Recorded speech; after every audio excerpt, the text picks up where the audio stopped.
What if adversity wasn't a problem to you? What if it wasn't a problem? What if it was a privilege? But if you think back in your life, again, your biggest growth moments came from your biggest pain moments. If you look back in your life, you realize, man, I had a privilege to go through that. That adversity builds your purpose, makes you understand your purpose more.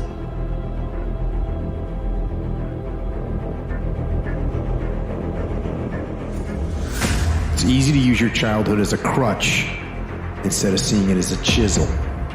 I always hear people say, my family is so dysfunctional, using it as an excuse or something.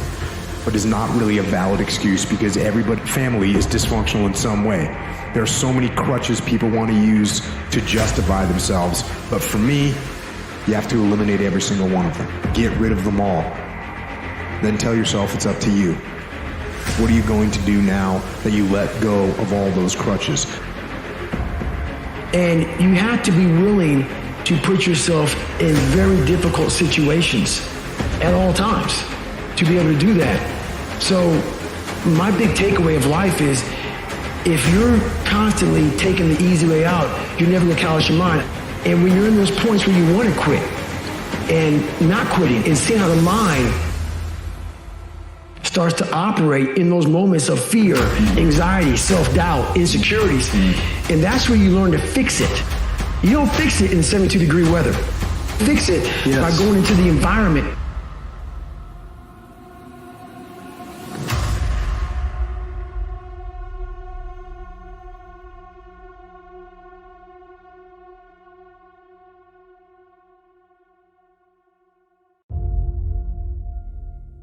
Can we define a bad day without comparing it by definition to a good day? And vice versa. We decide what a good day is by comparing it to what a bad day would be. You can't have good days if you don't have bad days. If there are no bad days, the good days don't exist.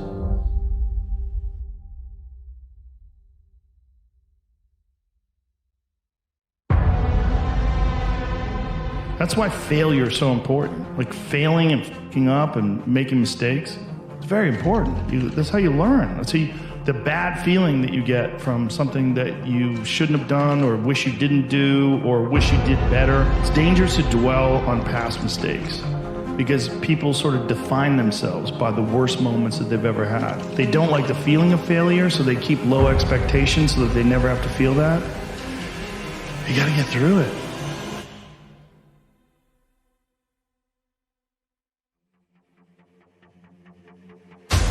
You know, and first and foremost, I think about my life and I think about adversity and I think about opposition.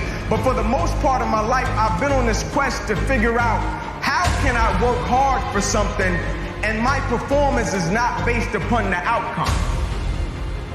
How can I work and my effort and my motivation and my drive is not based upon what the product will be, but more so based upon me taking pride in what I do.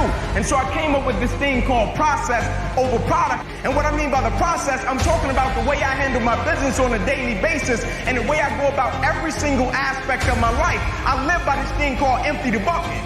But what they don't understand, it's an unspoken law, and empty the bucket. It's an unspoken law of accountability and responsibility to me on this earth and my existence and everybody that is connected to me. I may be crazy, but I don't know. I just believe that I'm supposed to give everybody that is connected to me the best version of me.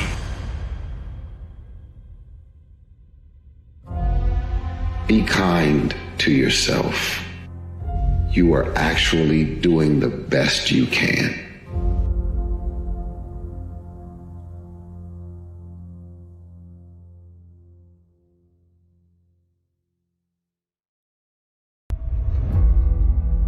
It's really heavy when you start to look at you look at your life, you look at your health, you look at your business, you look at your family, you look at your relationships, and you look at all those things that are messed up in all those areas. And when you say all those things, all those problems in my business, my life, my health, all those things are my fault, that's really a heavy weight to bear.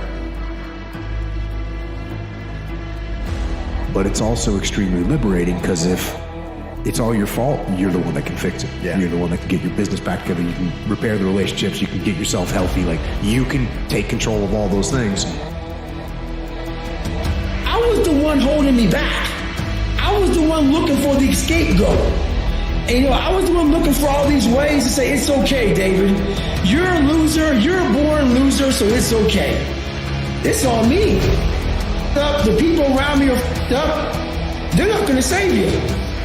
You got to save yourself, my friend. I was like, man, this rest of your life is going to suck.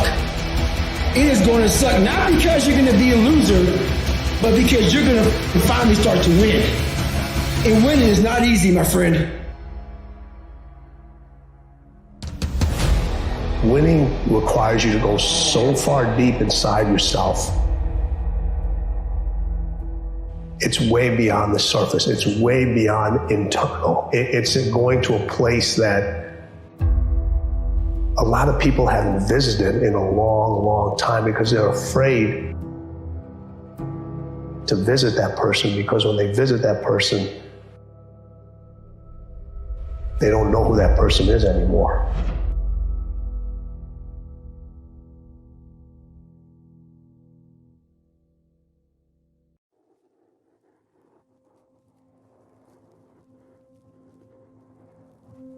When the winter comes, make this note. Just hang on. The winter cannot last forever. There's never been a double winter. Some are difficult and some are easier. There's never been a double night. The night only lasts for a few hours, and then the day finally dawns and the shadows flee away. Fear is always about that which does not exist.